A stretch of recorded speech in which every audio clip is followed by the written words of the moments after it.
Guys, so today is my day 8.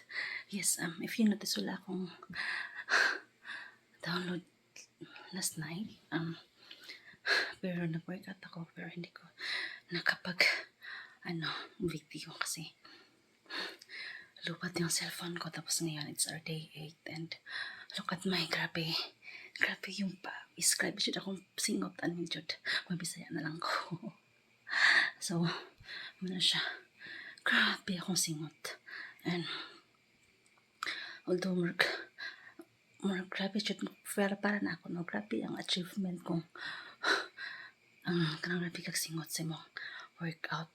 Feel siya ni mo ang singot, no, kay muragaan kayong pamati and feeling ako, feeling ako kung sugar kini ubos na siya balik. Although wala pa ko kapacheck kay schedule na is by June, I think.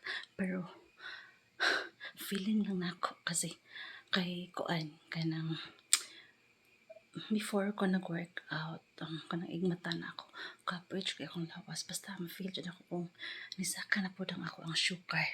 Pero karon since nag-workout ko, wala na ako siya na-feel and gaan kay akong pamati while every morning. Then, actually morning is mag-workout po ko. Napukoy workout morning. Wala na ko siya kay video. Okay. Kuan siya, nagamit ko og mga kanang dumbbell. Yes, nakoy the workout dumbbell. Pero wala na ko siya gina-record. By the way, di ay kana ako mga videos. Ako na siyang i-upload sa ako ang YouTube. So, basta ganahan po mo mong views akong mga workout, home workout. Pwede subscribe na lang po. So, muna siya. Muna ako ang kanimo na ako ang YouTube. Kana siya. So, please, na lang.